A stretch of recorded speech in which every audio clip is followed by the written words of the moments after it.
talk. Let's get some Sleaze with Fram.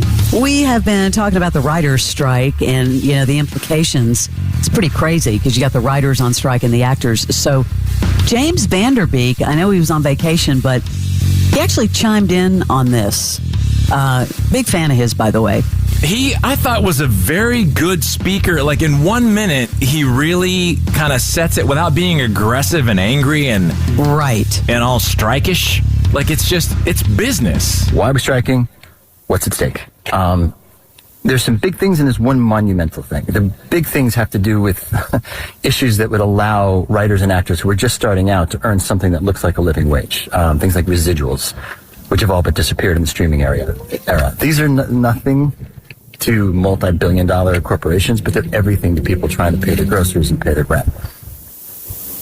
The monumental thing is AI. And this affects you as a viewer. Writers need protection from studios generating AI scripts. Actors, we need protection over our likenesses and images and voices.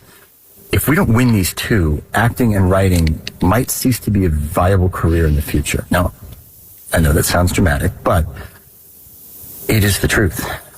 Now, can AI be a storytelling tool that we can use to tell compelling stories that move you? Yes, totally, in the right hands. In the hands of the studios, it will be a cost-cutting tool. And what they will cut out will be humans. So if you want a live human heart behind the entertainment that you consume, we have to win this. He really lays it out nicely. It's about people. It's not just about rich actors. And by the way, this whole AI thing is going to be so confusing to figure out. So interesting to see how this unfolds. Way to go, James. And thanks for taking time during your vacay. Exactly. Gigi Hadid busted by airport officials. She was on a trip to the Cayman Islands July 10th, busted for possessing marijuana.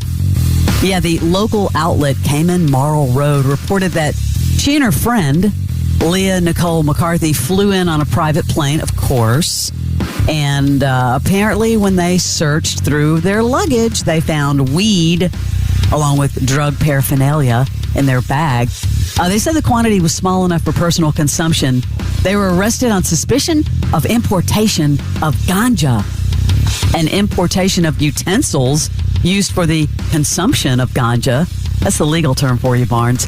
Anyway, according to E! News, quote, it has been legal for medical use in Grand Cayman since 2017. Her record remains clear, and she enjoyed the rest of her time on the island.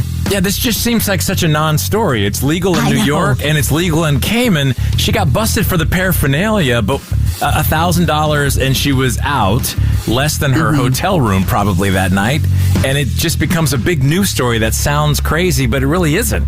Big headlines since she's a supermodel. Yeah. How about Charles Barkley? He offered to buy a round of drinks at a Lake Tahoe bar recently, and he used his generosity to send a message, Barnes. Here's what he said to the crowd there. I'm going to buy some drinks for y'all, and I'm going to buy Bud Light. Hey, and let me tell you something. All you rednecks or who don't want to drink Bud Light,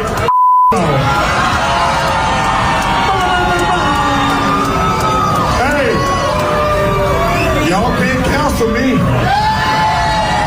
Hey, I ain't worried about getting canceled.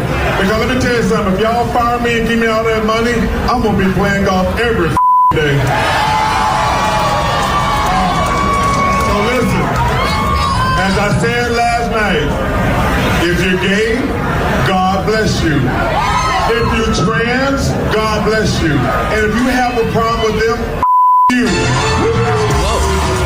Sir Charles. Way to go, Charles Barkley. This is kind of cool. Would you buy this? Chevy Chase selling off pieces of his land shark costume from Saturday Night Live. No. They come in collectible cards with his signature on it. He's only selling 40 for $500 each.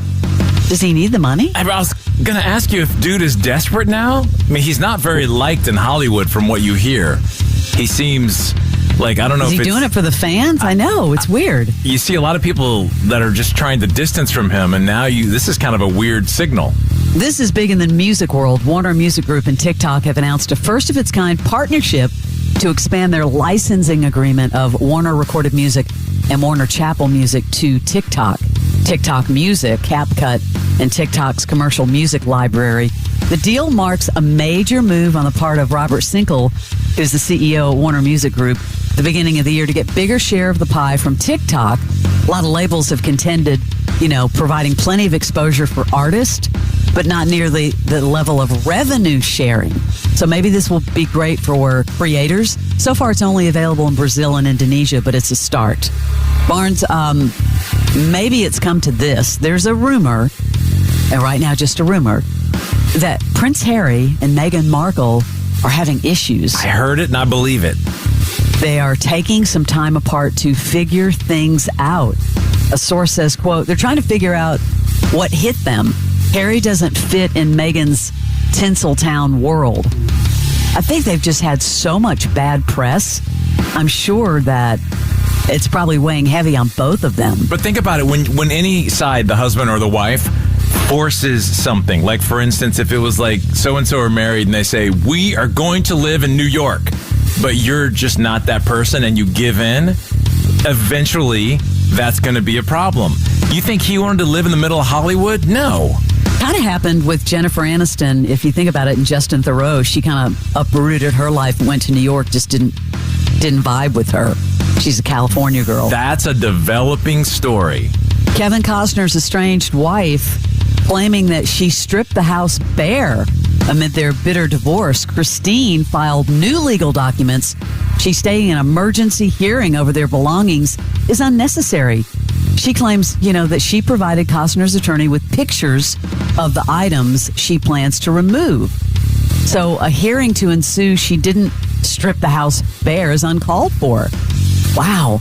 Last Friday, a judge ruled that Christine must have a discussion with Kevin Costner before taking any property from their Santa Barbara home. However, in her new filing, she explains that she rented an off-site storage unit in preparation for her move. She's already stored her Peloton bike, family heirlooms, clothing, and keepsakes from friends. And this woman is fueled. This is every day there's something She shocking. must have a PR person on top of that, because it's the amount of information that, can you imagine those two in their day, what it must be like? No, I can't. Ugly. And the lawyers, yeah. Hey, I was really excited to hear this because I'm a big McCartney fan. McCartney's stepping closer to his autobiography with a new podcast focusing on his songbook, which is kind of cool. Apparently, he is doing this podcast with poet Paul Muldoon.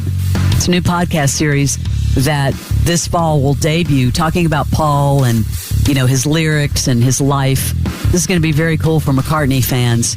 McCartney Alive in Lyrics will debut September 20th. Subscribers will be able to access all 12 of the first season's episodes, and then the second one, a set of a dozen episodes, will be released in February of 2024. You ever notice Take note. how relaxed he is when you see him, Paul McCartney? Like always. Yeah. You know why? He's just having fun. Dude owns the music to Happy Birthday. Yeah. He owns the rights to Happy Birthday to You. See, I just made him 10 cents. He owns those rights. This guy has money coming in bigger trucks than you've seen driving down the highway daily. And always so humble. Smart guy. And that is your Celebrity Sleaze.